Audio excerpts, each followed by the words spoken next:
All right, great. I count 15:48 on my Apple Watch. Please keep the mics up.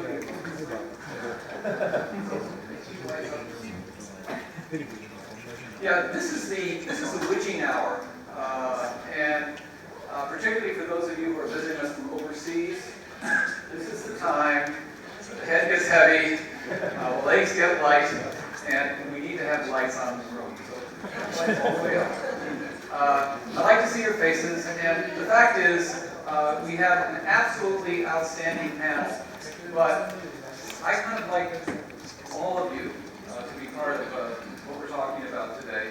And if you don't raise your hand, those of you who I know, Danielle, I will be calling on you, Mr. Kiyomo-san. So, please save me the trouble and ask the question that you want to ask. So thank you very much. I want to go ahead first and just briefly introduce the panel. I've been very, very fortunate over the last 24 hours to get a chance really to talk to these guys. And I'm just very, very pleased because they're very, very thoughtful. And this particular panel that we have is kind of sandwiched, I think, in between what's coming before us this afternoon. And earlier at the start of the day, under Admiral Blair's very competent direction, we asked the big cosmic issues of cyber war, how we protect our societies against what is clearly a mounting cyber threat that could rapidly spin out of control as we get into the era of the Internet of Things, artificial intelligence, and yet haven't been able to resolve some of these larger issues related to what are the norms, what are the principles, what are the guidelines along which we're going to organize ourselves in dealing with this phenomenal technology that really is fundamentally transforming our societies, our economies, and our political systems. The second set of discussions in this particular work stream focus on the Tokyo Olympics. And that's really where you get down to the granular nuts and bolts. We've got a very important event coming up. What are the things that we need to do now to be ready to protect the venues, protect the stadiums, protect the people that are coming to Japan? And one of the messages that I think needs to come out of that is that this is not the Tokyo Olympics. This is a global Olympics. All of us are part of this process. And my request to my Japanese friends is that you allow us to work with you to create a very, very successful, highly interactive showcase for how this new technology can help produce an Olympics that really sets the stage or sets the pattern for what we're going to see in the future. So let me quickly go around the panel, and then I'm going to introduce you to our keynote speaker. First of all, John Coley. John is the CEO and founder of the Center for IT and Cybersecurity. He's now in the think tank world, but spent years and years working on the other side of the fence with government and brings that experience to what he's saying. Jim Penrose, now the senior advisor to Darktrace, but let's face it, it's what his previous incarnation was, is why we want to listen to him. He was the technical director of intelligence operations for the National Security Agency. Okay, so somebody who, again, who was involved in an operational way but had to think very carefully about how these new tools could and should be used to protect national security and our economy. Then Harry Radeke. Harry, there you are. Harry is with Deloitte, but again, has very, very significant background in government. Was the director for the Defense Information Security Agency in the United States. So again, brings together a fine sensitivity of how we need to protect against these different kinds of threats. And finally, my good friend from Japan, who's worked together on all kinds of different sorts of issues, Yoshihiro Sato. Sato-san is the Asia Regional Privacy Officer for Hewlett-Packard. But again, he brings significant government experience. He was assistant counselor in the cabinet office, working for the, and I'm going to read this because the name has changed over the years, the National Center of Incident Readiness and Strategy for Cybersecurity.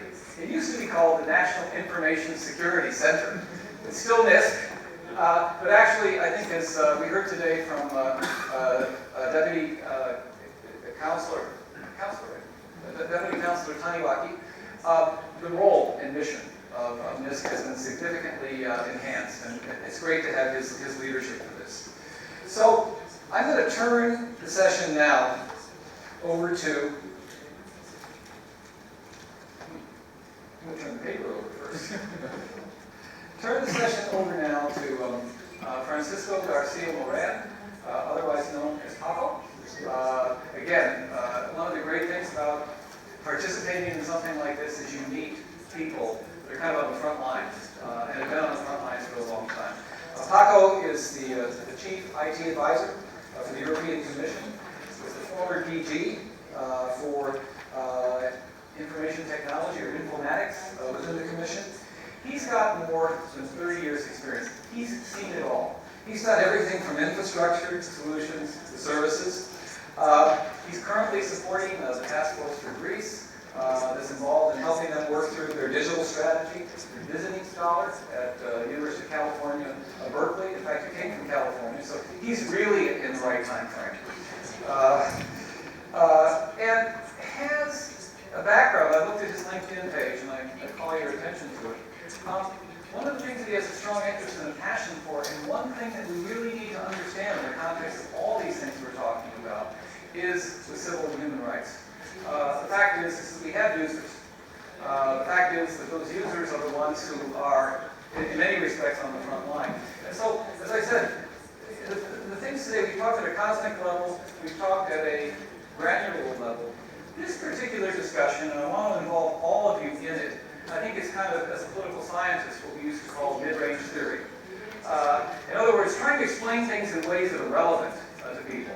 Leave aside the cosmic and don't get tied up in the details, but try to keep a perspective that looks at a few very important things and then ask yourself how we can use the insights, use the knowledge that we have about these things to improve the system more generally.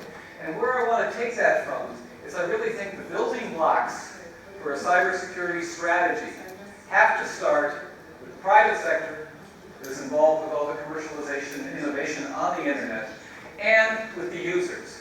I don't know how many passwords you got. I have many more than I've even forgotten. And I have a password that's a password to the passwords. And so until the user experience is somehow or other at the center of what we're doing, I think that we're not addressing the weakest link. So Paco, I'm going to turn it over to you. And I'm very serious about trying to involve everyone, so keep your eyes open and your ears open, and the 90 minutes will go by like that. Thank you. Thank you very much, Jim. It's a real pleasure to be here. And we have been speaking already this morning, and I have seen the concept being raised in every meeting is cybersecurity strategy. So I'm going to explain myself on the EU cybersecurity strategy to extract what I consider to be the universal elements of any kind of cybersecurity strategy and put that as a framework for the discussions we are going to have later. So, first of all, we all want, and I think that we can all agree that what we want is an open, safe, and secure cyberspace. This is our objective. But in order to achieve that, we need to define principles.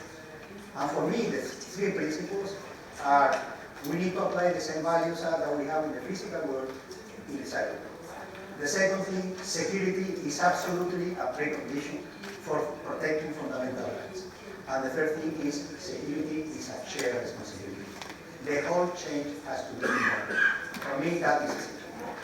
When we define a strategy, we need to define priorities. And I think we can all agree that with cybersecurity, we want to achieve resilience. We want to fight cybercrime. We want to develop our industrial capabilities in order to create new tools with security by design that are going to help with, together with process and people, the basis, the building blocks for the defense. And finally, cybersecurity across border issues. Everybody has to be involved, so coherent international policy is absolutely essential. So, in our case, we have gone one step forward at the European level, and we have proposed a directive that might be translated in any country in a completely different kind of legal basis, but that contains a number of objectives. The first one is, what we want is ideally to have kind of common level or coherent level of security among everybody that is participating in this work. And what we want is that our society and our economy is working properly, because the internet is absolutely key in this area. So, in order to have cybersecurity, we need to increase preparedness. We need to improve cooperation and information sharing. We need to protect our critical infrastructures, might be energy, transport, information society, service providers, government, and of course, we need to manage the risk, and we have been speaking about risk management and risk identification this morning. And of course, if we want to share information, we need to report serious incidents with the adequate level of detail to competent authorities that are going to help us to solve the problems. So one of the things, one of the principles I have raised is security as a precondition for protecting fundamental rights. So one of the fundamental rights that we have in the European Union is privacy. And in 1995, the Parliament and the Council approved a directive on data protection that has been going on and has been the basis for the protection of personal data in Europe, but also for agreements through the safe harbor with many other countries. But also this directive, because it has been transposed in national legislation, that has created some kind of fragmentation, that has created some legal uncertainty, and has not put the individuals fully in control of their personal data. So that's why there is a regulation that was proposed in 2012, and is being discussed, and we hope will be approved towards the end of this year. And the general provisions are related to a better definition of what means lawful processing, conditions for lawful consent by individuals. We are going to suppress the general prior authorization of the processes in front of the data protection authorities.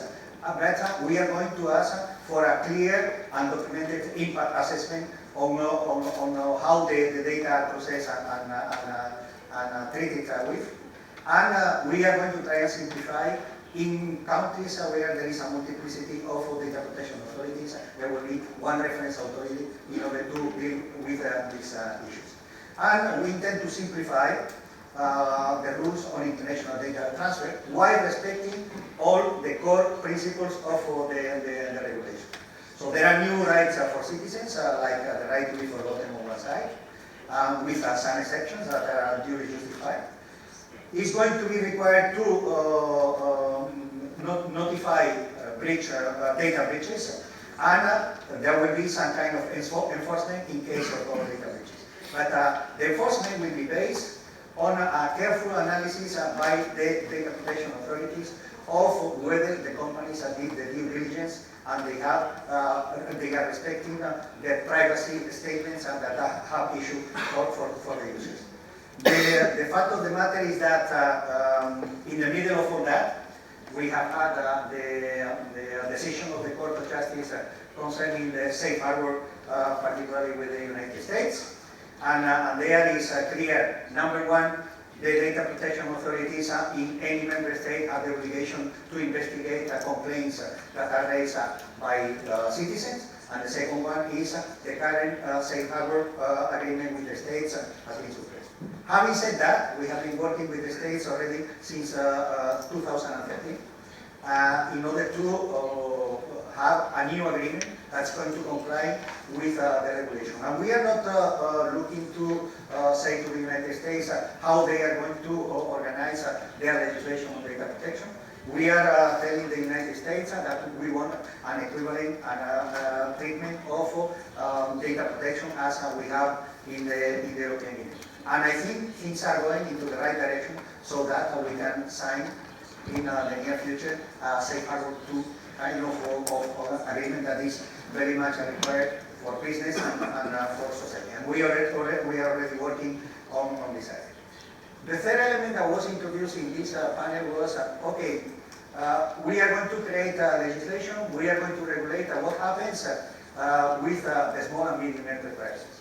So are they going to be bound by the same rules? Are they going to have to prepare a lot of papers and declare that to the data protection authorities? I think we need to help them, but they have to respect the law. But it's not too difficult to do it. I was interrogated not very long ago, last week, by a startup. Okay, how do I protect myself from being accused of not having done my duties with my social network that I am building? And I said, you have to do at your level due diligence, and it shouldn't be too difficult. You create your statement, you make it just controlled by a lawyer, you educate your programmers and you tell them to take good practices, and then you do a little bit of penetration testings for what you do, and you have already covered about 70% of what you have to do. The last report from Cisco on the threats from last year concerned, number 1, Flash, number 2, PDF, number 3, macros in Word, and then on web application, SQL injections and cross-scripting. All these issues can be solved. It doesn't take much longer to do good programming and to have the minimal precautions than to do bad programming and not caring about how we develop our information systems that are going to protect the data. And I will stop there. Thank you. I sat down last night with Paco. Fortunately, I had a beer in my hand. And got him to brief me on this. And it's incredibly persuasive. What's the problem? We're going to put together a set of regulations that are going to make you safe, and we're going to be sure that those regulations are applied fairly and evenly across society for companies big and small. I guess I'd like to kind of get all of you to expose yourself right away. I mean, not in a physical way, but raise your hands. How many people think that we need a gold standard for cybersecurity? Adam, I knew I would get you on that. Okay, so nobody else. Is good enough good enough? And also, in that particular context, what about the trade-off? What are we trading off? Are we trading off innovation and growth against, state-of-the-art cybersecurity? You have to remember, too, that a lot of what is going on in Europe, I've told this to Paco, you may not agree with me, I spent a lot of time in Europe, so I can say this. A lot of what's going on in Europe with respect to whether it's cybersecurity or privacy or any kinds of regulations with respect to the internet is about building Europe.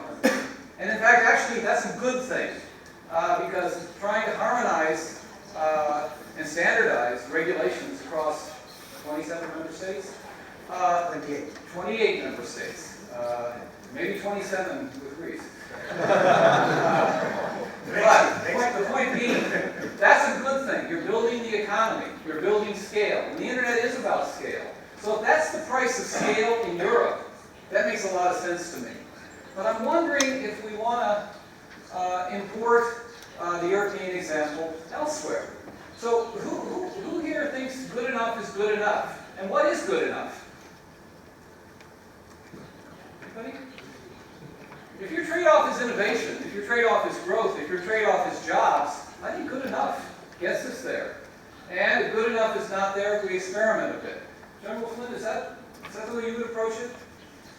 I told the general is the former head of the Defense Intelligence Agency in the U.S. and was at a U.S. Embassy gathering that we had about 2 or 3 days ago, and was quite, I thought, articulate in talking about the good enough isn't good enough, right? It's not. Can we get a mic for the general? I'll try to be brief. Yeah, it's not. I mean, a question just as you were talking that I had and I wrote down is, what do you want? Do you want What would you trade off? Would you trade off less privacy or less security?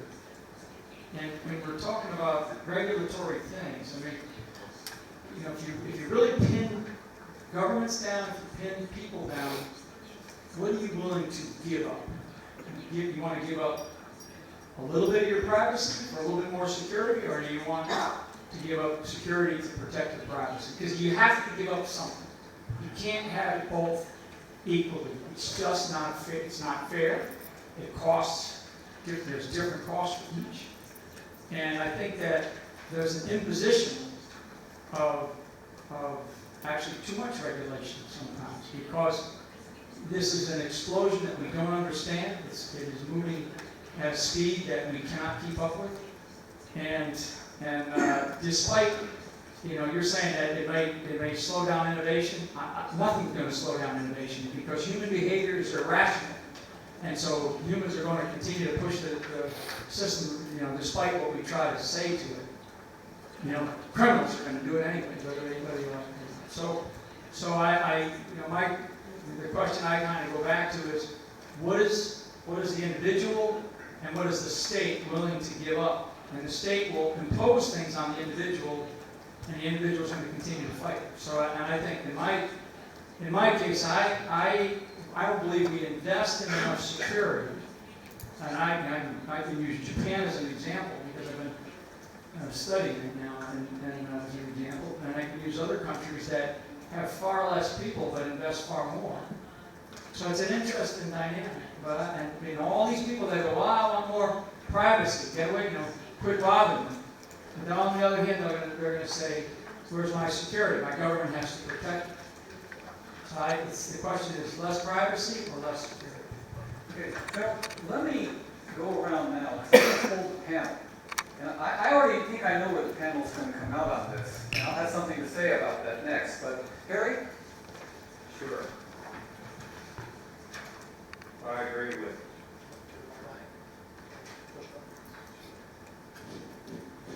I agree with what General Flynn has said. Certainly, I think regulation should be the last step in what we try to do especially with the internet. I've had the privilege of spending 36 years in the military, so I had lots of regulations and laws and everything I had to adhere to.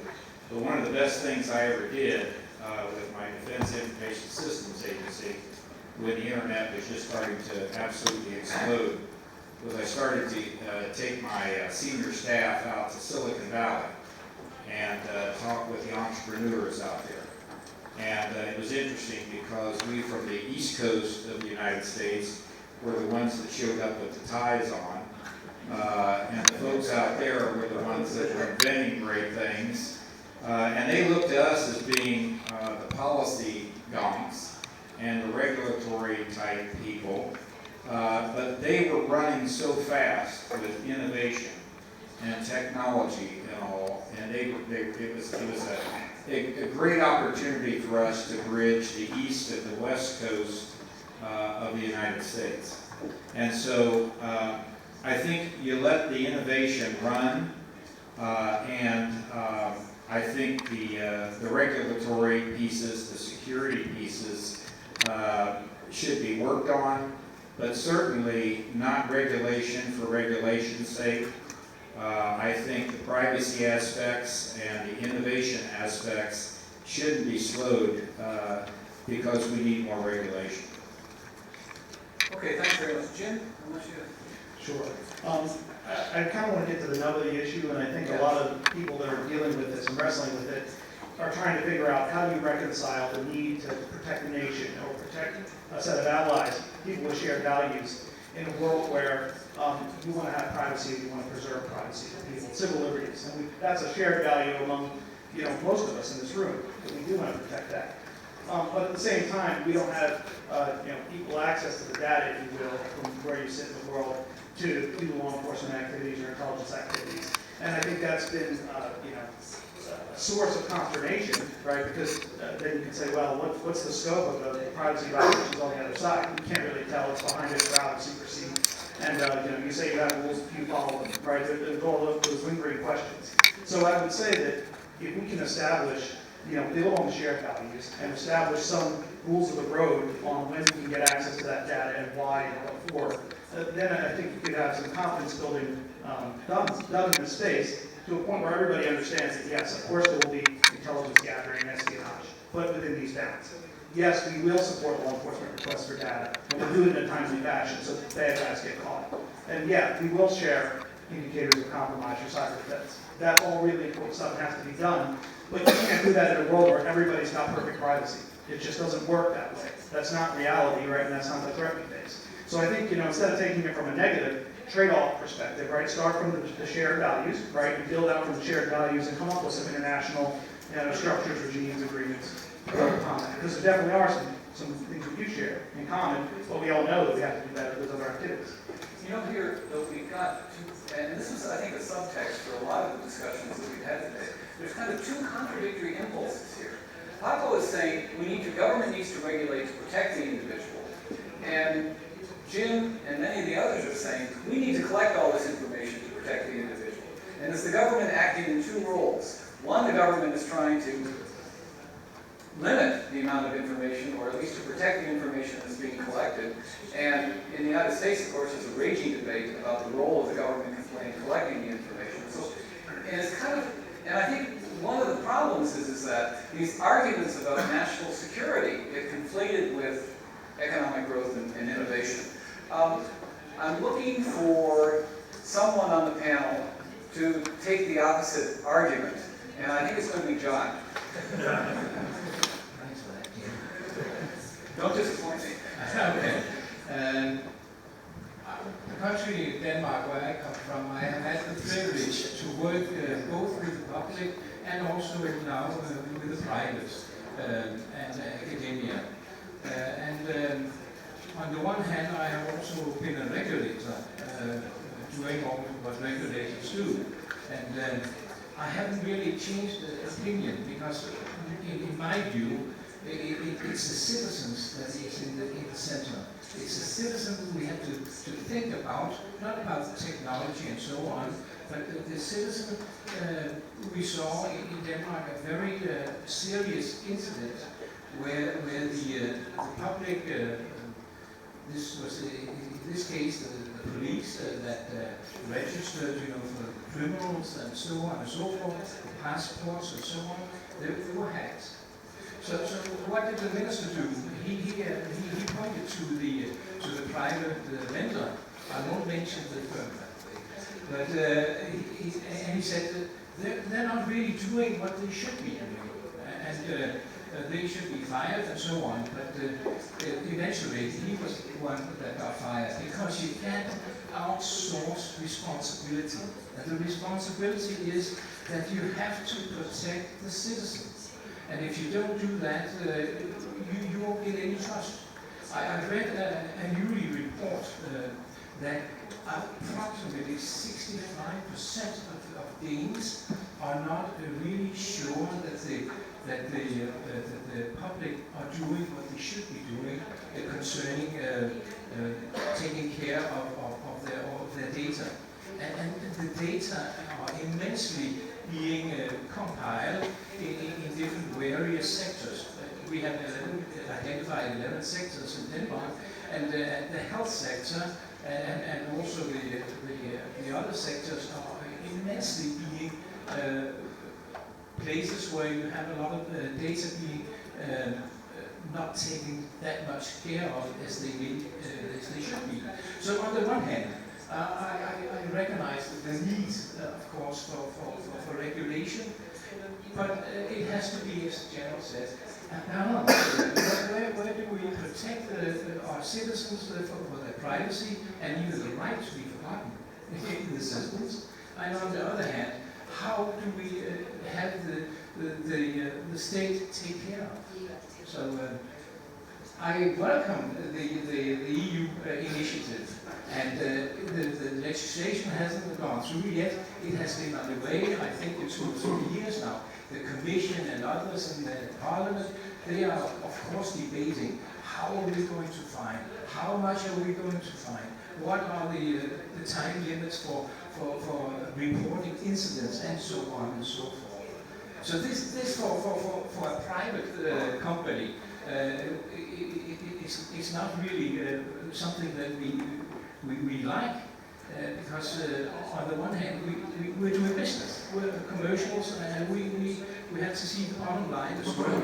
On the other hand, when things go wrong, where do they look to? They look to the guys that should be taking care of. And remember, the bad guys out there, they know how to work together. They know how to share. I'm not sure of this or that. I hope that was the speaker. That was exactly where I thought I wanted to go, and I'd like to now put my great friend and mentor, Professor Jun Murai, who's intimately involved with a lot of the thinking on cybersecurity here in Japan, because Japan is wrestling with these issues now. They just created a new cybersecurity framework law. They're in the process of establishing a data protection authority.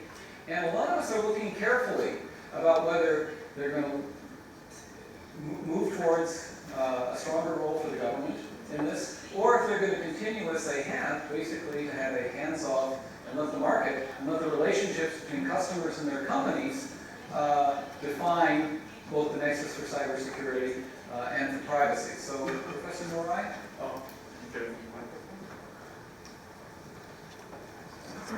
Professor Murai has headed up for many years the Cybersecurity Advisory Committee at METI, so has been wrestling with these issues for some time.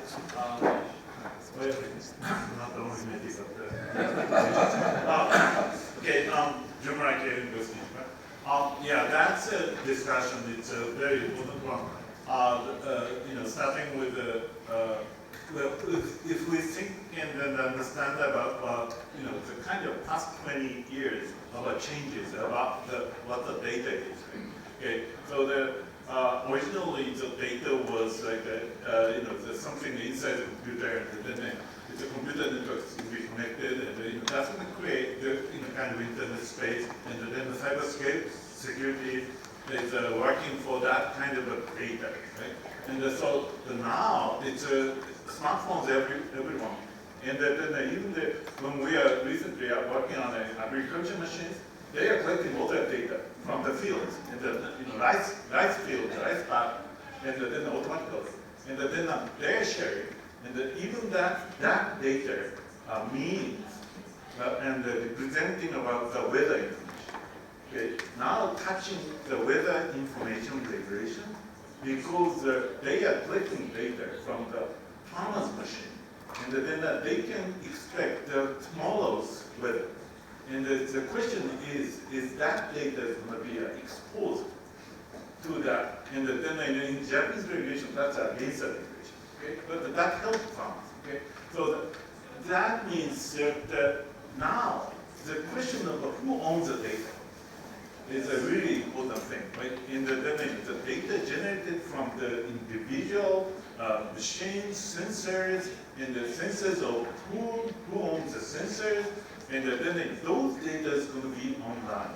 And then now we have to think about the security, cybersecurity on protecting those data. Those data can be raw data, and the structured data, anonymized data, collected data, stored data. Okay, so that is a challenge. What we discuss about the new legal regulatory paradigm on the new data space. Thank you very much. Jun always helps to kind of really clarify the issues for all of us. I'm now going to have my good friend Yoshihiro Sato, Chief Privacy Officer for Asia Pacific, and for HP comment. And I'm going to throw you a really tough one. Because, at the end of the day, if the government is going to protect me and handle all this stuff for me in the cyber area and the privacy area, that's great. I mean, I'm going to feel really good about that. I don't have to worry about it, because I really don't want to worry about it as a user. Unfortunately, I spent 25 years in government, working for one of the real bureaucracies in the federal government called the U.S. Department of State, so Kimberly. And so I don't trust government because I verified it.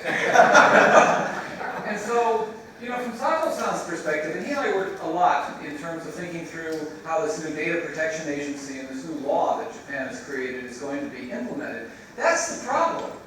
I'm not confident that it's going to be implemented properly. I think there's a very great danger if it's not done well, and the jury is out, and my good friend, Mr. Uruyu, was very much involved in putting together the law, and I think it's a good law. The question is it going to be implemented correctly? And I think that's what companies are worried about, because companies, at the end of the day, compliance is a cost of business. If you know what it's going to cost you, you figure that into your business plan. Where the problem is that there's been a tradition in Japan of a lot of non-transparent administrative guidance. And so I'm not sure exactly how that's going to fit together. So looking at that, Sato-san, how do you see that, and what implications does that have globally as well, as governments around the world? Because we're seeing a proliferation of privacy frameworks. And that, of course, is another huge issue for multinational companies or anybody trying to offer over-the-top, over-the-horizon services. If the internet is integrating the world economy, in the same breath, the internet, because of our security and privacy issues, is disintegrating the world economy. So, Sato-san, easy question. It's not easy question. So maybe before answering your question, so please let me back to the basic. So I'm wondering that today's topic is cybersecurity and developing a new legal and regulation paradigm. So in that case, I'm wondering that what is information security? So generally, information security is consistent with three aspects of protection, so such as confidentiality and integrity and availability. So in that case, from the viewpoint of legal and regulation, in that case, I think that integrity and availability are needed to be regulated by some kind of a business requirement, not a data-centric requirement. So because, for example, so if a data retention about the financial accounting record, in that case, usually almost countries having the regulation about financial accounting regulation, so to retain the financial record or something. So it is not data centric. It is a kind of financial accounting act or law enforcement. So it is an example about I said that integrity and availability can be regulated by some kind of business layer of regulation. So however, confidentiality is something special, I think. So because one thing is that those companies or organizations have two types of confidential information. One is organization's own information.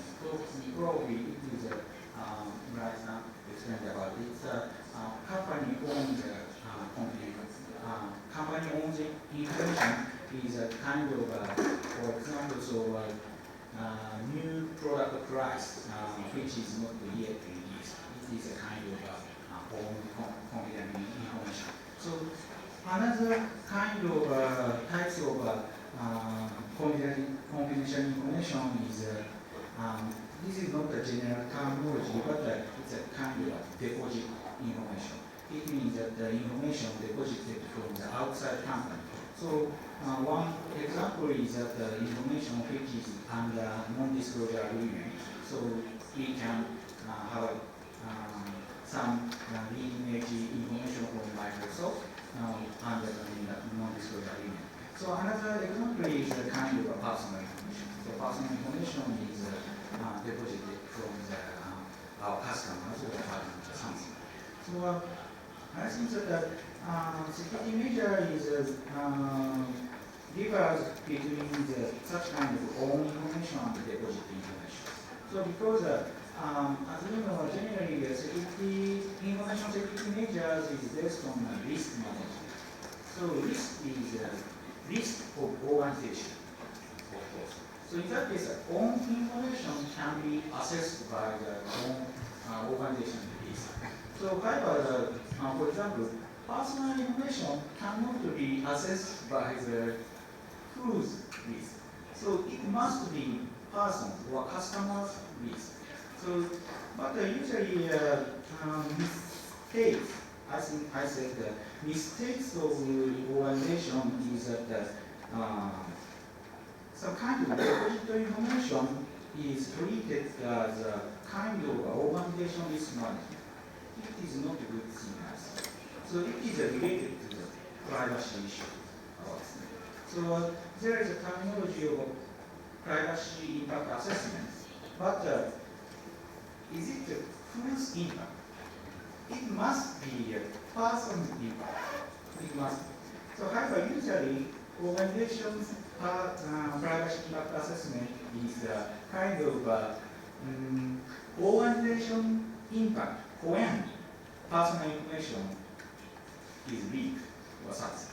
It is not impact to the person. So because the privacy impact cannot be assessed by organization, I think. So because the expected level of privacy intrusion is up to the person. So it is not, it cannot be defined a single level of the privacy impact by the organization. So because, for example, so I don't care about my home address. So however, another person who is nervous about privacy, probably such person is very nervous about the home address. So company or organization cannot define which level of privacy impact is good or not good. So it is a difference between privacy and security. So in any way, I think that getting back to the consideration about developing a new legal and regulation issue, so I think that potential scope of these legal and regulation might be that part of confidentiality, and it is confidentiality for the deposit information myself. So because integrity or availability can be covered by the business requirement, such as some kind of thing. And also, own information is a common sense of security measure by organization. So I think that there is no legal rule that company must define business goal. So there is no such rule in the industry. So it is a common sense of doing it. So my proposal or my assumption is that the potential scope of developing a new legal and regulation, and also it is data centric.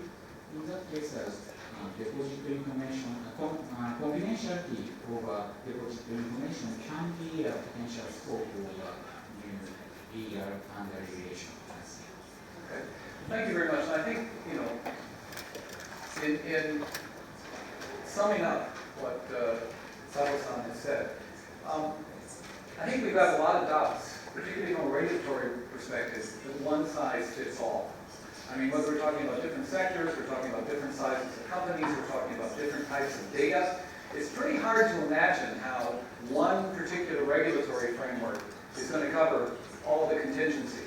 Which means that you're going to have to give your data protection authority or those who are administering any kind of cybersecurity framework a tremendous amount of discretion. And discretion, of course, produces uncertainty. And uncertainty creates costs for business. Reinhard, I know you're going to disagree. Thank you. Well, I'm happy. I'm delighted that you raised this duality between security and privacy, which is a good thing, but to some point I have to disagree. Why should privacy and security technology be a hindering, a burden to economic growth? I think it's much more the way you view it. The same is about standards. said, do we need standards? Now, we have to think what is standards good for. If you are Google, if you are Microsoft, you don't need standards because you can set sort of your own standards. Standards to more or less enable small, medium enterprises versus big ones. And if you look at it from that angle, you will come to a view that it is about, are we approaching the whole thing from a democratically driven viewpoint or from a multinational company driven viewpoint? So it's highly political. And with that, I'm really delighted that this discussion about safe harbor is coming up. Not because I think it has so much impact, not because it's one of my fellow country fellow men who brought it up, but because it's a wake-up call. Now, Gartner made a survey that 70% of all users and services broke safe harbor anyway before this situation. So I'm not expecting that to be the book. It's perhaps driving something in a time where cloud is an enabler. It is already pushing the mind workers towards things like hold your own key and towards technologies that are really enabling privacy and security at the same time. So we should open up that discussion, and that would really have the whole security and privacy discussion to take up. Thank you very much. You know, I need a life preserver because there's so many smart people in this room. I'm going to get to you, Andrew, but I'm going to ask Danielle to lay out for us where the U.S. is coming from on this in terms of looking at the markets and such. Danielle is going to be just representing herself at this point in time. Do we have a mic? But she was with a very influential information technology association in Washington, D.C., has worked a long time on these issues. Great. Is this on? Yes. Yes, okay. Great, thanks, Jim. Well, it's interesting.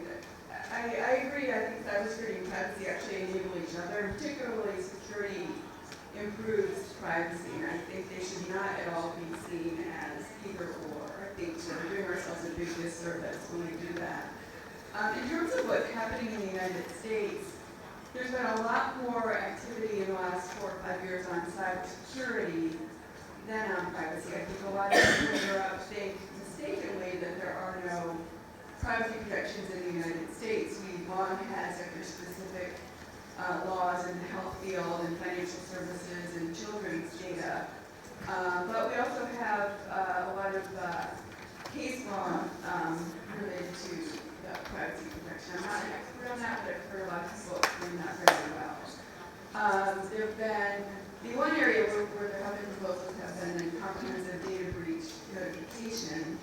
And the only reason there's been a bill in the U.S. Congress probably every year for the last 10 years on that. And the main reason is that right now we have, I think, 49 separate state laws on data breach notification. And they don't all, a lot of them conflict with each other. And industry has been asking the U.S. Congress to pass a law just have to have one standard. The bills often they die after they're proposed in Congress because sometimes they would do more harm than good. Industry said we only want a national law that's better than what we have at the state level, and some of the proposals aren't. The activity, though, we've seen mostly has been on cybersecurity, to your point, Jim, and I think the United States, started out about 5 years ago with some regulatory proposals in the cybersecurity space, where DHS would tell industry what their risks were, tell them how to manage those risks. They gave us a report on managing those risks. Over time, I think the government understood that that was not healthy, a good way to promote cybersecurity. So we moved to the NIST framework and the voluntary partnership approach to risk management, which I do think is the right approach, and I'm heartened that that's the approach that Japan is taking, because I think you spelled it out quite well. Regulation is the last thing we need. In this space, you can't mandate security. You can mandate compliance. And then the companies are stuck doing A, when they should be doing B. So that's what's been happening in the United States. I think we don't have it all right. Everybody's constantly learning from each other, but I think that's the purpose of this kind of conference, is to constantly be figuring out where we should be going. Okay, I'm just going to throw it back to the panel. I saw you, Phil, and I saw you, Andrew, but just a hand raise here. Okay, hand raise here. And Paco, I'll jump to you immediately after this. I mean, does NIST have it right? I mean, why don't the Europeans adopt our framework? Anybody think that NIST has it right? In terms of both not only the contents of the NIST framework, but the way in which that framework is being implemented, very much voluntary, but with oversight from a variety of different agencies in the United States. And hey, we've got a complex country too, and we're pulling it together. We've got 49 different states with different kinds of regulations. So, Jim, the most important point about the cybersecurity framework is the fact that on the cover it says version 1.0. yes. Because we were given 1 year to produce something, and frankly, I think in my 45 years of working in this, I could not believe that the federal government and working with the industry sectors all came up with something like the cybersecurity framework in 1 short year. But importantly, on that cover sheet it says version 1.0, and right now, all of those organizations have a foundation that they've all agreed to, and now we're working on version 2.0. And so it can continue to build on what initially the founders of the cybersecurity framework put in place. Okay, now let me ask Jim, as a professional now. I mean, given NSA and the U.S. defense establishment's commitment to protecting cybersecurity in the United States, does the cybersecurity framework get us there? And does this kind of more flexible framework where companies are voluntarily working together, does that make a lot more sense to you, or would you like something a little bit more structured? I mean, it's a good start. You have to get in contact with the problem, and that's the first thing that's been done here. What I think you could do to further it a little bit is to make sure that there is some standing, if you will.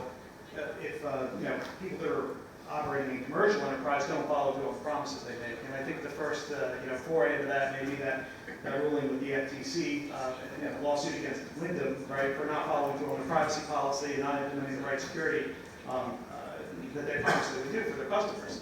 So, I mean, there is a little more teeth that can be put into that if you don't do what you say, right? I think that's going to be a huge pressure into the marketplace to do better and to be better, and that will actually harness the power of competition, which is, I think, going to improve it drastically. Can I be a little provocative? I mean, I don't see why we're putting all these burdens on business. What we should be doing, I think, as a government, is providing incentives for business to do better. I could see moving a few billion from the defense establishment to companies to help them make this transition, to help them train their employees, to help them buy and update their systems, and to provide them with kind of the networking and information sharing mechanisms that help them to be more effective. But Andrew, I promised you a chance. Andrew Adams is a professor at the Meiji University. He's the head of the Asian Scholars Privacy Network, and very thoughtful and knowledgeable about these issues.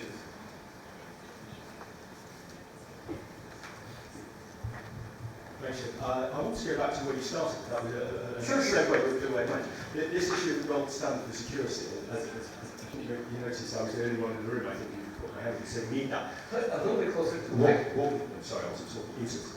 I want to go back to this question of the gold standard for security. What I was meaning when I put my hand up to that was very much what Mr. Rand was talking about. The top 5 threats that he listed there are things that have all been known about for at least 10 years, in some cases 20 years.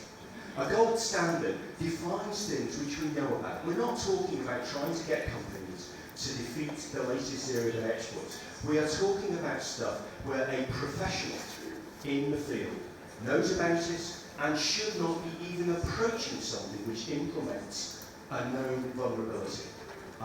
There's all sorts of vulnerabilities out there, and just one example, if you're writing an app for a smartphone that needs encryption on the smartphone, do not run your own encryption algorithm. Any serious cryptanalyst will tell you that's a really stupid thing to do. It's very hard to do, most people can't do it, even the experts occasionally get it wrong. There are good implementations out there that are available for free. If you're rolling your own, you're being stupid and you're not complying with a gold standard on security. That's what I mean by a gold standard on security. That there are things that we know, and we should be expecting everybody to deal with that and work to that standard. That's what I mean by a gold standard. It's not good enough, it's saying these are known problems, don't make these same mistakes again. Bill? What's the gold standard for the Olympics? Go ahead. I'm going to back up a little bit and on the privacy versus security conundrum that you were addressing. And one of the key factors that has to be considered is the trust and transparency. Trust is given where people feel like it's earned, and a lot of that comes through transparency of how you expose what's happening. So I would say, like in the U.S., at the top of the list, you have Amazon and Apple are some of the most trusted because they're very, very specific about what they do with their information.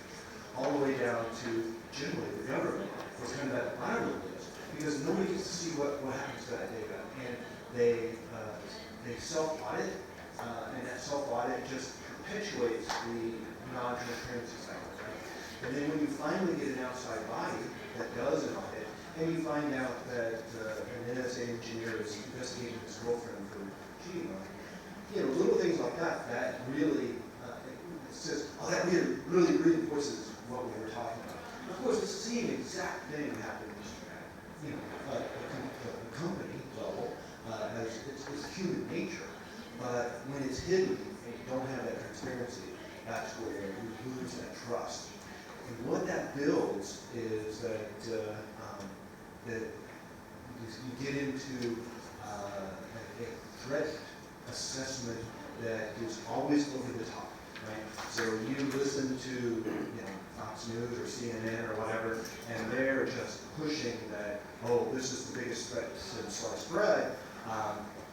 Converted bread kills. So the factor is that it just gets escalated and escalated and escalated. And that's why there is only a focus on cybersecurity. In fact, it's terrorism focused cybersecurity is where the whole messaging goes. And when you have just this one narrow messaging, you lose all the value of what the government could bring to the situation. Okay, Jim. And then I don't think it's too problem. There's a reason why people expect a higher standard from their government. It's because they pay for their government. People don't pay for a company unless they like what the company, what the product is. And they can decide to not go to that company.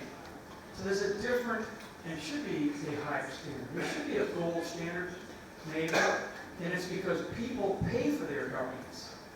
They take money from us to insure, and we give it to them, whether we like it or not, because of the demands that are placed on our ability to live, to survive, to travel on roads at work, in government transportation. So there should be a higher standard for government. So when people gripe about their government, it's because the government should be held to a higher standard. So if the government's going to regulate, are they regulating themselves, or are they regulating innovation and technology and the drive that we want to have by the non-government side of our lives? And to me, that is, again, it gets back to it isn't the same. It is not the same. The level of trust is not the same that I have in Apple that I have in my government. Believe me. I want to trust my government more because I pay for that. If I don't decide to have Apple, I can decide to have something else. Okay, Paco and then Peter. You have presented the mic should be here. As a matter of fact, I don't see a lot of difference into the positions. As we were telling, we're all on the same side. we are. The question is, we are not opposed. I think I start from what you said. We have shared values. So the question is, what is the meeting point where those shared values are compatible with the framework that we have set up for them. In the case of privacy, in Europe it's a fundamental right. In the case of and therefore has to be legislated. In the case of the states, you have a three combination, as I said before, is legislation, regulation, and self-regulation. So the thing is, where do we put the point where those shared values are equivalent, and therefore we can collaborate. And that happens on a daily basis when companies are collaborating. They share it at the beginning, general values, and then they have to address. The second thing is on this issue, the tension between privacy and security. I use a kind of cartoon in some of my presentations where there is a lady that goes to the counter and says, may I have security? And the employee says, in exchange of 5 privacies. So the question is, how many privacies I want to give away in order to have security? So the question is, yes, both have to be hand in hand, and we need to determine the price. So we are not so far away. Let's determine the price, and that goes to security, and that goes to what I mentioned before, is accountability and transparency and trust. And this is what we need to produce. So we are not so far away. And at the end of the day, I am not a lawyer. I am probably some kind of generalist that try to do things according to common sense. At the end of the day, it's a common sense. We were speaking during lunch about one of the lawyers in Denmark telling that, you know, with the new regulation, that's going to be very easy. You say that you are faithful in what you did, and you go over. No, you have to do your due diligence and have to be proportionate to what you have to protect. So do your risk analysis. You do it, you document, and I'm sure that the Data Protection Authority is going to appreciate that. And at the same time, I do agree with Rainer. For me, having good cybersecurity, good security in place is a competitive advantage. If, and I say that because I believe this is the only way the cloud is going to grow in Europe. If Europe would be able to offer some kind of cloud services that fully comply with the future regulation, I think a lot of the market will come to Europe. So we cannot oppose the two things. The two things are going hand in hand, and it was said in the session this morning. When you don't apply cybersecurity, you are anti-competitive because you are not putting the necessary effort that will be reflected into the price of your services. So for me, it's also an issue of competition. So you put all that together, we are not opposed, we are very close. Okay. So, it seems to me that we're using the same word, one word for privacy, and one word for security, and one word for goal security.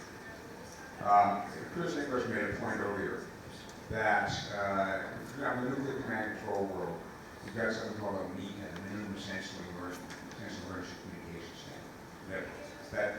That sort of thing must, the launch orders must get through to be able to execute the nuclear warfare. That's something you don't put on IP. You don't connect it to the commercial infrastructure. You have to stand alone. So that's one set of standards for a type of security that you're going to operate. It's not the same kind of security I put on my PC. The other thing with regard to privacy, I mean, you look at the information we have about ourselves, we wouldn't share on Facebook, okay? Right there along here with recent selfies, what you put on. You have the information you share with companies, right? With your loyalty cards. Then you have what happens to that information when the company takes it and does things that maybe you know about, like giving you discounts. But the things that you don't know what the company does with it, like big data analytics and the aggregated data. And then you have the things that weed ex-lovers or people do with your data that you don't want to do and put out there. Then you have criminal elements. And finally you get to government. And so all these things you treat somewhat differently with what we value privacy is different information. There's not one common standard we set for privacy. So there's not one common standard we set for security.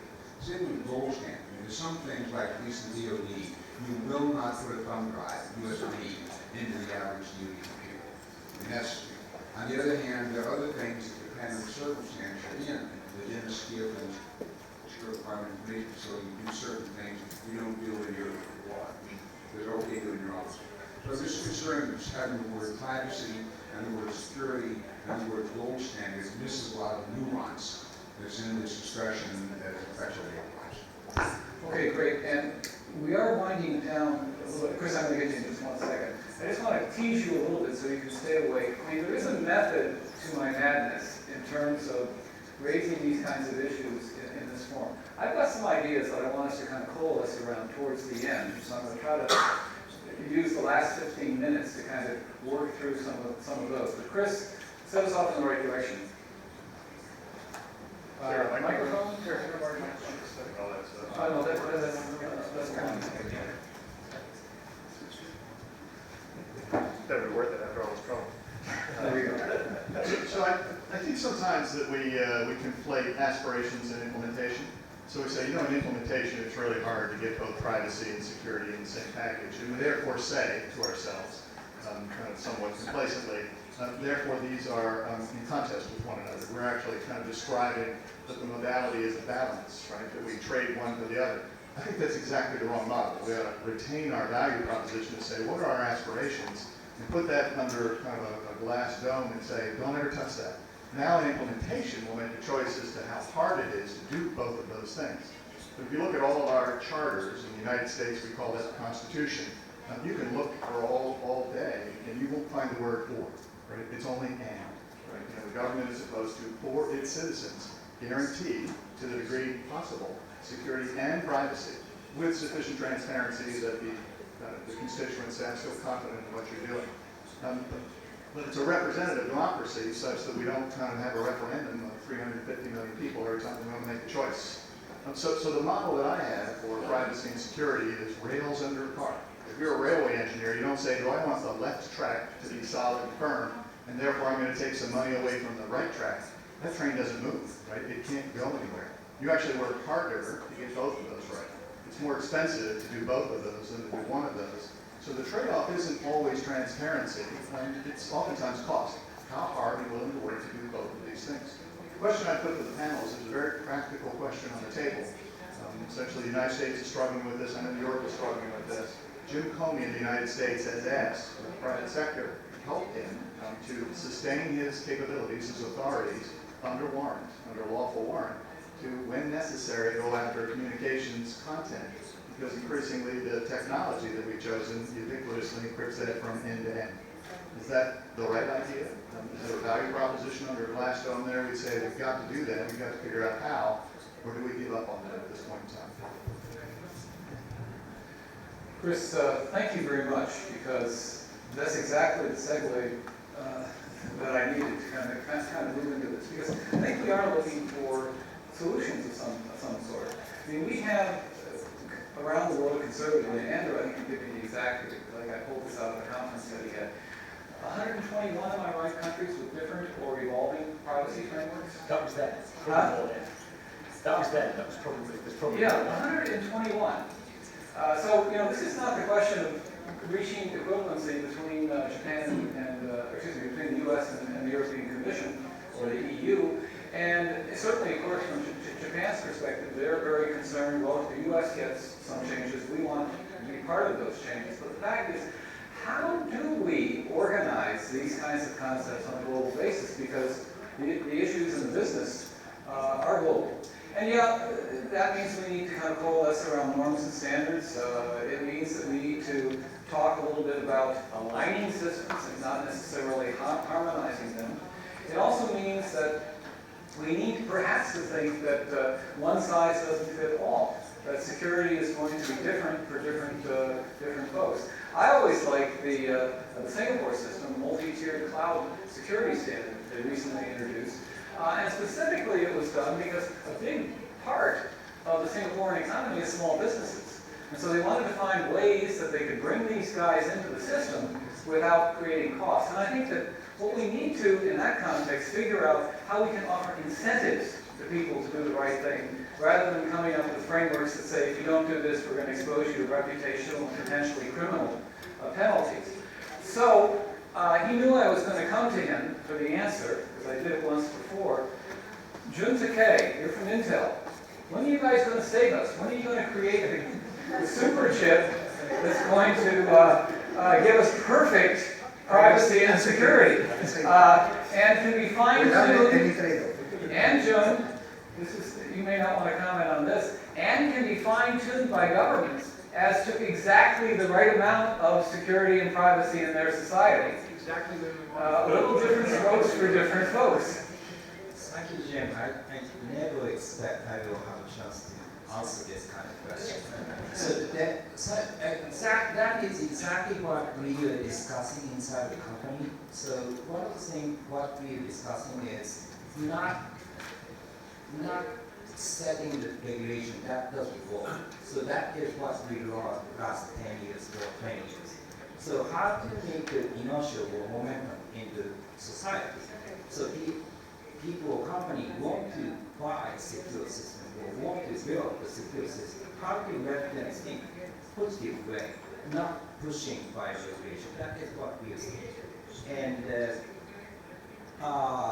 key thing is maybe we need to think about the incentive.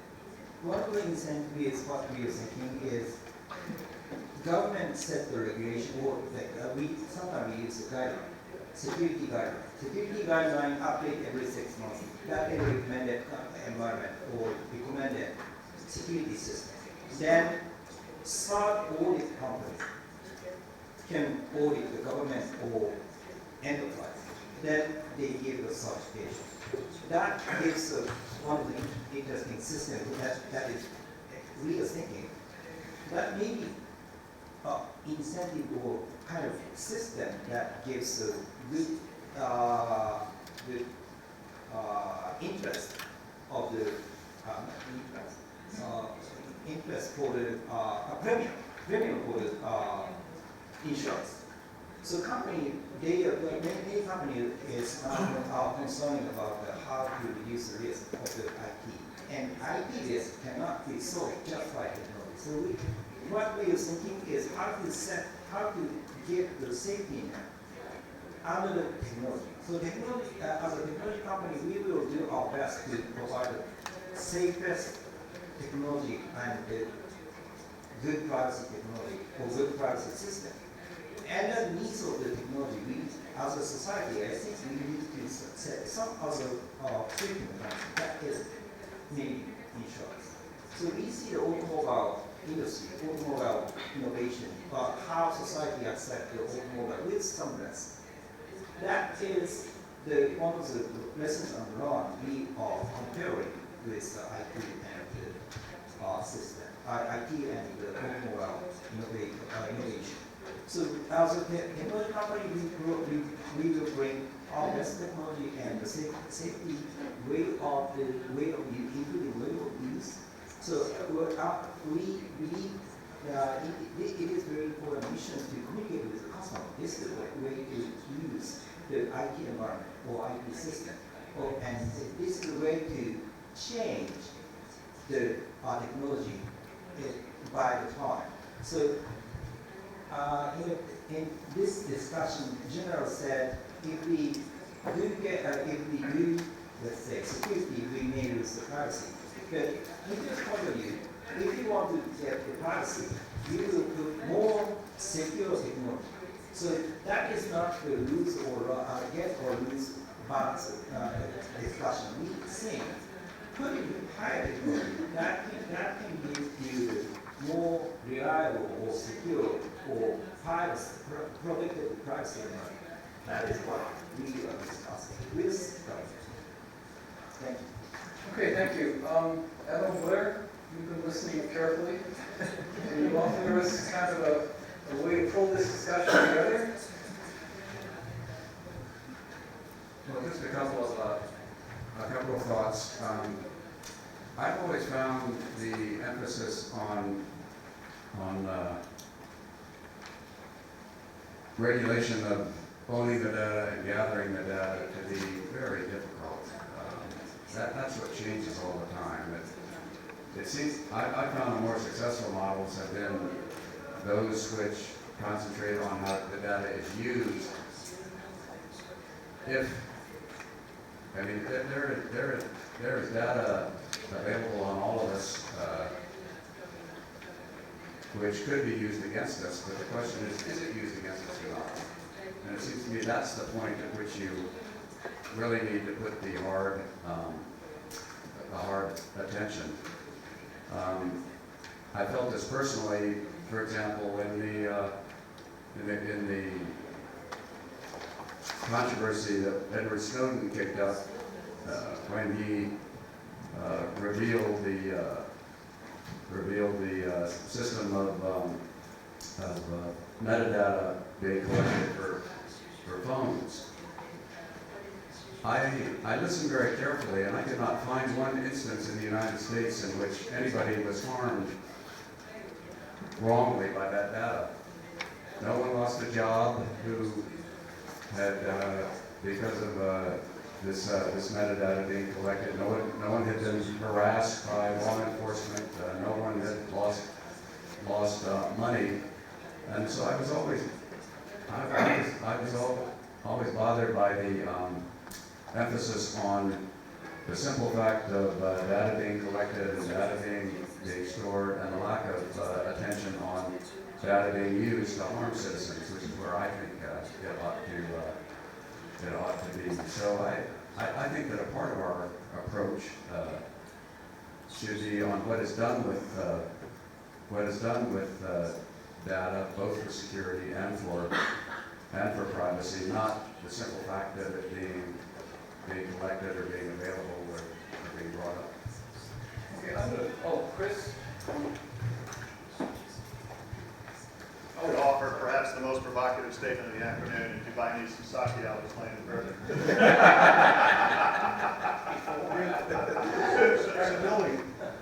Building on Admiral Blair's comment, here's a provocative statement.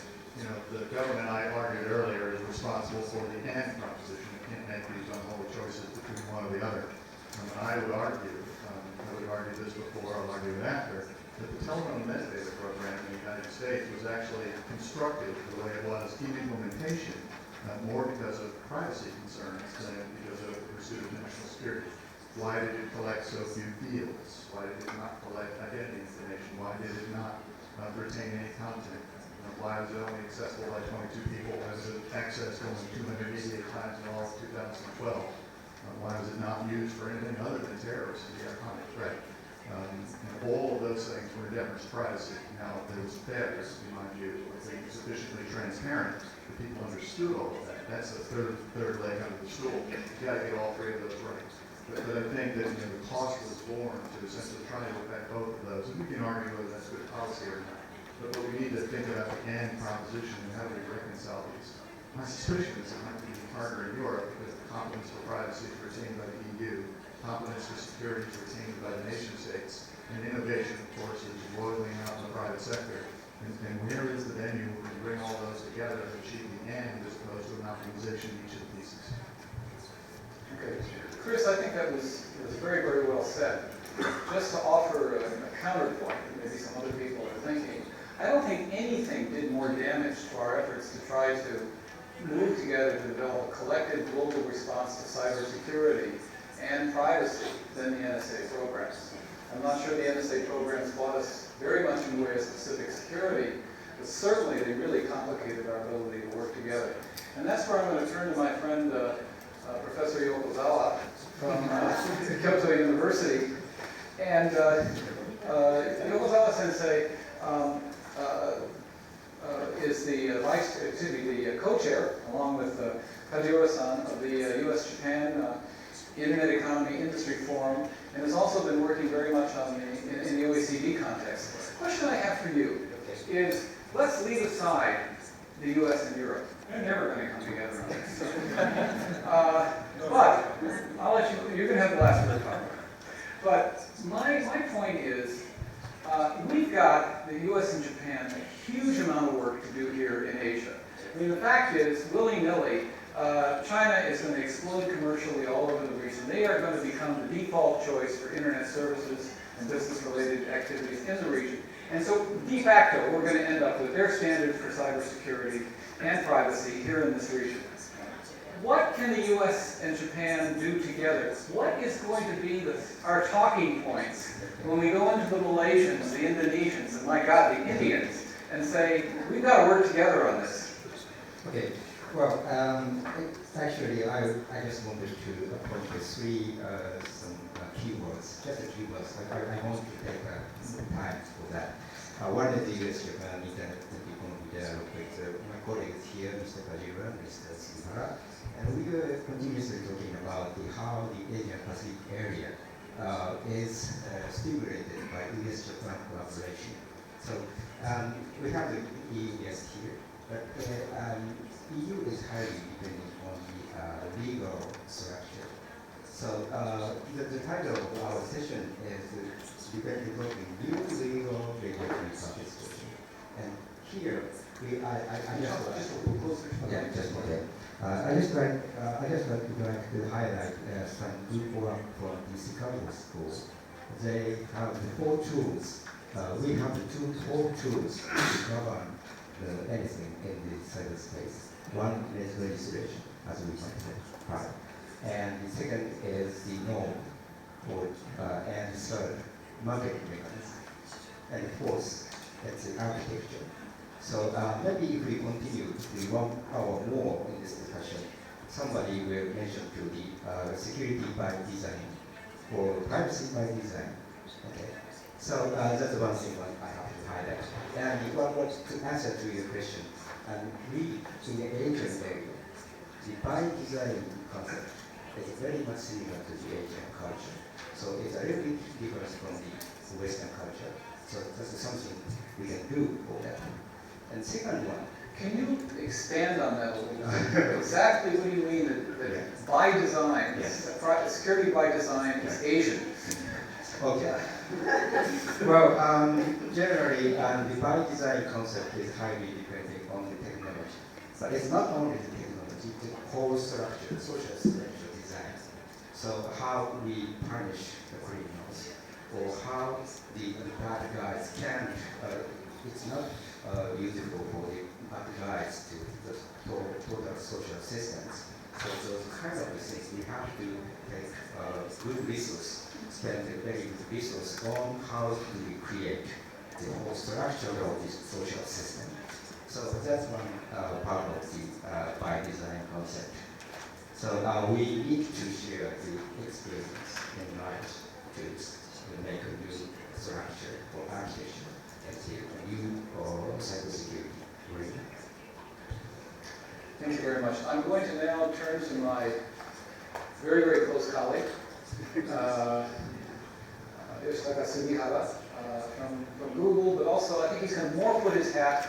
He is the chair of the American Chamber of Commerce Internet Economy Task Force. And we've been working for the last 7 or 8 years to try to get the U.S. and Japan working more closely in a regional context on these issues. And Sugihara-san previously worked at Intel, Jun and many of us, and now is with Google, but he's always very thoughtful on this issue. So I thought, I'm going to get you close to the last word. Yes, thank you. The Google and American Chamber sounds very evil for the EU folks, but it's very sadly. I didn't get any Gmail this time. First of all, I'd like to express my views of the 2 things. One is for the privacy. Privacy, I think, there are 2 directions. One is the balance, the other is the context. And then the cybersecurity, here's the 2 concepts. One is the this cannot be measured. And the second one is the old school method cannot be used for the cybersecurity. I will explain deeply. For the privacy, the balance means for the Japanese people, they are annoying for the data breach of the pension fund, but they are willing to write their personal information to get a coupon or to get a point for the exchange of the things. That's the balance. And on the other hand, as I mean the context, if, let's say, the government collected personal data of the citizens, there is no choice. Or the doctors collected medical record for the citizens or patients. If the doctor breaches that data, those the citizens or patients are more annoying. But for instance, like coupon companies breach some sort of your data, but they don't really much care about that. So the context is very important for the privacy, and balance is important. And then, so that's the little bit related to what the Ozawa-san said, that for the Asian context, for the Europeans, so in the degree of the maturity is different, and also the economic development is different. Japan is something between, but developing country in Asia, they are willingly to give the personal information in the exchange of the some economic incentives. So that's the balance between privacy and some sort of incentive. And talking back to the cybersecurity, sometimes we talk the cybersecurity and privacy at the same time, but the privacy should be taken care of by security, cybersecurity, or the Sato-san mentioned that trade secrets or other the secrecy should be treated like very secure by the cyber technologies. The one thing is the cybersecurity, why I'm saying cannot be measured is that there's a risk, but we don't know what the let's say reputation risk is, what the cost of the risk is, how many the personal data should be breached, how many we should pay back to those people. We don't know. That's the stage of the cybersecurity. So therefore, we really care about cybersecurity. And the second one is the old method of the defense studies. Let's say in Japan, very familiar word is collective self-defense at this moment. So if the Japan and the US have the collective self-defense of the cybersecurity, is this deterrence for the Chinese attacks? I don't think so. No. Because of the cost of the casualties, the cost of the attack is very low compared with the physical battles. So, the old methods cannot be used for the cybersecurity risk measure and how we are deterrent to the other real source.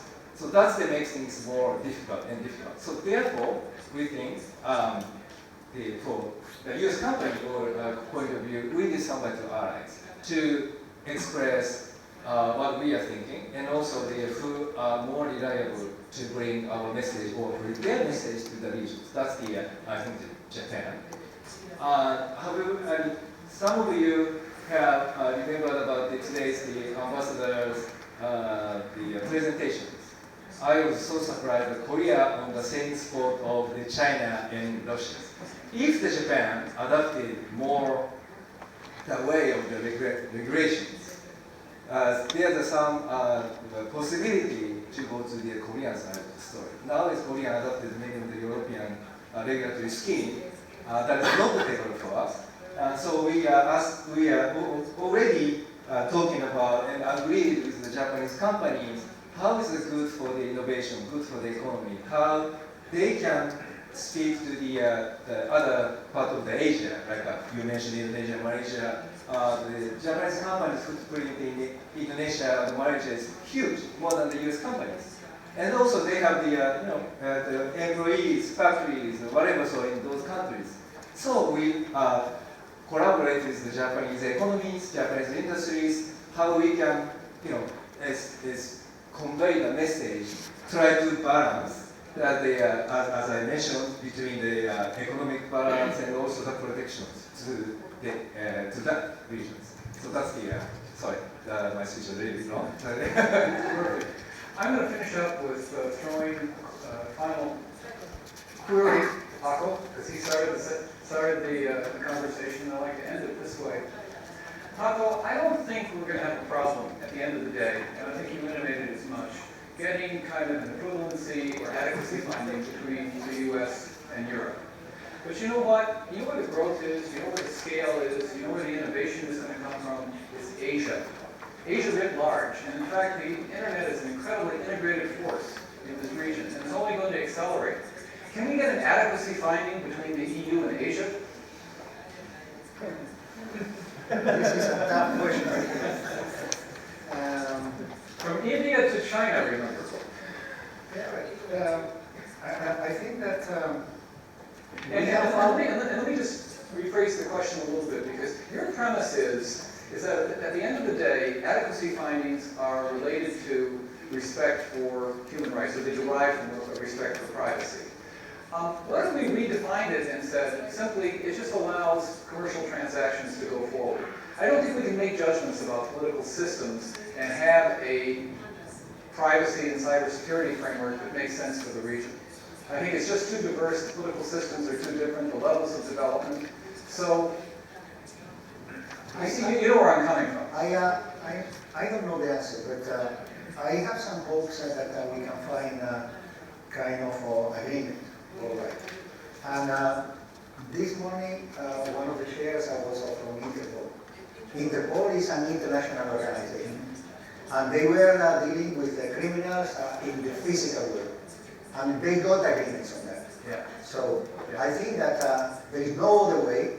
The future criminals will come on the internet more than on the physical world because they are, in my opinion, much more controlled. So there is no other way that we have to find the way of working together. I'm not a specialist on physical security, but from what I have read from the different kind of big incidents, be it September 11, be it Spain March 11, etc., if we have all shared much more information about what is going on in a framework that is transparent and in a framework where we know that we have the minimal guarantees for operations, I think that we could perhaps have avoided at least a part of the damage. So I think we will have kind of interpolling the cybersecurity in the future, and there is no other way, because if we want to preserve the internet as an open, safe, and secure cyberspace.